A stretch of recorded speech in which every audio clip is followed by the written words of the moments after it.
Now in Up North Live News at 6. It's a nightmare. You get the visions. I still see her right in front of my truck. A semi-truck driver is dealing with the traumatic death of a woman who threw herself into the front of his truck, while the woman's family also struggles with the loss. The message both families are sharing tonight. After 19 years, officials with one of the largest Christian music festivals in the state announces it's ending. Plus, Wexford County making progress after a cyber attack shut down its Register of Deeds office late last year. And some Alpena County students will get more hands-on training after a company puts the wheels in motion on an important donation. This is Up North Live News at 6 on 7 and 4.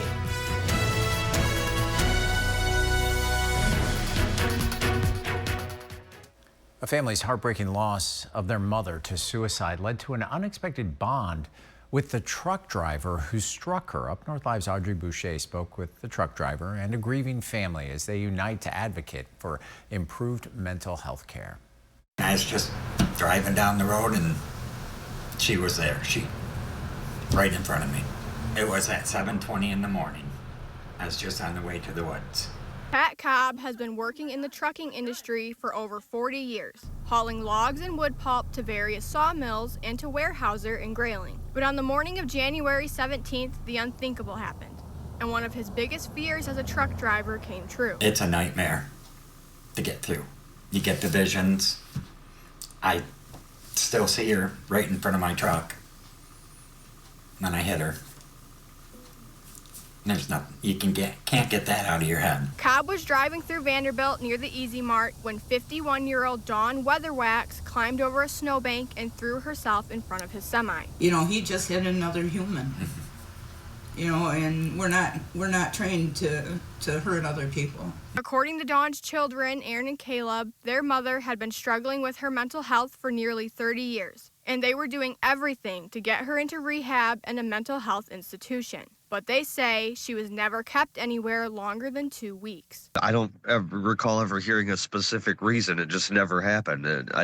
We just genuinely felt like they didn't care. We petitioned and fought and asked, and it just always, they just let her out. They didn't take it seriously, I guess. Erin says her mother had attempted to kill herself several times throughout her life. Dawn was diagnosed with borderline personality disorder, alcoholism, and depression. One of the last times she was in the hospital for attempting, I petitioned the court that time through the hospital to have her admitted to psychiatric care, and they ended up releasing her without CMH even doing a psych evaluation. And I stressed them, it needs to be done. Erin says her mom was working on herself and had hopes of becoming a recovery coach. But leading up to that day, her mom had started isolating herself, had sudden changes in her mood, such as aggression, and said she felt trapped. Dawn's death led Erin and Caleb to reach out to Pat and Becky. And I feel really bad that my mom involved them. There's been all these times where she's just affected us and our family, and this time she affected a whole nother family and a community. A school bus full of kids seen this happen. We wanted to let them know that it wasn't his fault and that we were truly sorry that they had to be implicated in this at all. And we just feel like we failed them because we could never get her the treatment that she needed, and there was no reason for Pat and them to be involved whatsoever. In Vanderbilt, Audrey Boucher, Up North Live News. An update tonight after a 19-year run, officials with one of the largest Christian music festivals in the state announced it's ending. Organizers with the Big Ticket Festival in Otsego County made the announcement on the festival's Facebook page this afternoon. On the page, organizers thanked the thousands of people who worshiped, danced, and sang together over the years. The 2024 festival that would have been the festival's 20th anniversary was postponed, and organizers had planned to celebrate the big milestone with this year's event. Organizers plan to start refunding ticket holders and camping reservations sometime in March. Wexford County has made progress on restoring its Register of Deeds online system. County officials are continuing to work, though, on recovering and restoring data from last November's cyber attack. Recently, the Board of Commissioners approved contracts with Tyler Technologies Software Service and U.S. Imaging Incorporated to create a new web system and secured storage database. So far, the IT companies have restored data online from physical files from 1986 up until a portion of 2016. It's like a computerized card catalog for a library. That's what's missing. So we have all these documents, but if you try to look for documents between 2016 and current, there's no catalog to find them. That's what's being rebuilt. Register of Deeds office is open and still taking documents so title companies can come in and examine what has recently been recorded. Porterfield hopes to have the index system back and fully restored by April.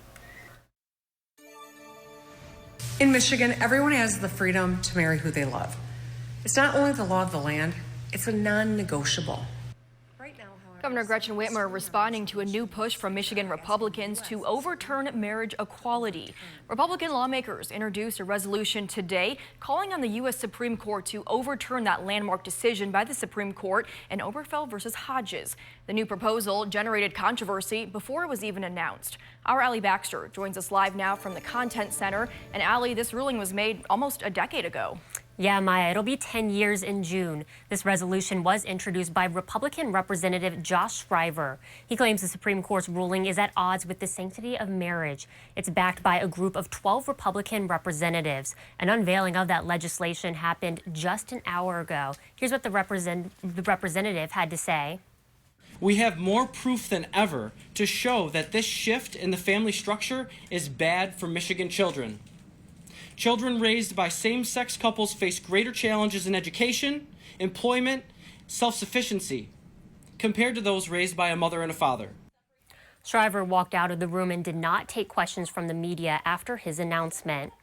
And on the other side, Democratic lawmakers held a press conference at the Capitol in Lansing. State party leadership joined in as well. They rallied against the measure, calling it bigoted, deeply dangerous, and an attack on hundreds of thousands of Michiganders. Politicians should have the power to intrude on the most personal of commitments of another person. Love is not partisan. Commitment is not partisan. Marriage equality should not be partisan. The party vowed to stand together to protect residents' fundamental rights. And they also recommended if you are someone who is concerned, contact your representative. Live in the Content Center, Allie Baxter, back to you. Several years of starting programs and renovating are paying off as North Central Michigan College nursing students spend their first full semester in new simulation rooms. NCMC says the 4 rooms have life-size mannequins so that students can practice high-risk situations in a realistic setting. College says the licensed practical nurse program has graduated its first class of 10 students. In the clinical setting, thankfully, that doesn't happen very often. And when students are involved, they usually are, I don't say pushed aside, but not the primary decision makers in the setting, and they shouldn't be. But in the simulation space, they are making all the decisions, and we're able to assess our teaching. They're able to gain some confidence to know that if those kind of emergent situations happen, that they'll be able to handle those things.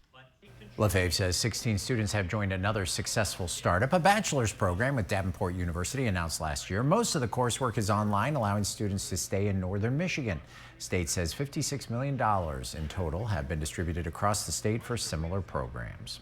Munson Healthcare of Cadillac received a new honor for outstanding maternal care. The Cadillac Hospital received a Level 2 maternal care verification. This verification indicates what level of maternity care the hospital is equipped for, such as low to high risk pregnancies and maternal fetal complications. Care staff say they are also evaluated on their policies and progresses, such as working with other departments and overall patient care. So this has been a team effort, right? You know, you can't deliver this level of care without a very dedicated team. And the obstetrical team at Cadillac has always been very dedicated to our community. And it was very important to them. They were involved from the process from the very beginning all the way through the survey. And we've had great excitement on our unit once we achieved that level of care. And there's a great sense of pride. Barnes says only 5 hospitals across the state of Michigan have received this honor. Well, the state of Michigan has awarded more than $1 million in rural readiness grants. Rural Readiness Grant Program funding is a program meant to build economic development and improve quality of life for residents through developments like business expansion, housing, workforce training, health, and more. The governor and the Michigan Department of Labor and Economic Opportunities Office of Rural Prosperity announced the recipients of this funding cycle. Those include the Eastern Upper Peninsula Intermediate School District, Manistee County Community Foundation, Traverse Connect, and the Otsego Community Foundation. And another one of those grants is going to the Beaver Island Association, $43,000 for developing a plan to provide high-speed internet access. The plan would involve mapping out a fiber network and establishing a broadband system. Despite being a popular vacation spot in the summer, much of Beaver Island remains undeveloped. Talking heavy machinery now, students at Alpena Community College will now have better access to utility tech thanks to a generous donation. According to the college, a donation from Lacom Utility contractors will go to an International Durastar 4300 T-Rex digger derrick truck. It's something instructors say will really go to helping students prepare for the real world. They won't be afraid to jump right in and become an operator on day one. They'll be able to contribute at their jobs, as opposed to having to learn something all over again and learn it brand new. They'll be able to contribute day one on the job. Alpena Community College adds this is yet another example of how support from industry partners is helping train the future workforce right here in Michigan. It stays warm the next few days, at least some melting, but kind of messy too. We'll talk about all that after the break. I'm Jada Johnson from Big Boys TV, and the Fish and Game Report is sponsored by Johnson's Propane.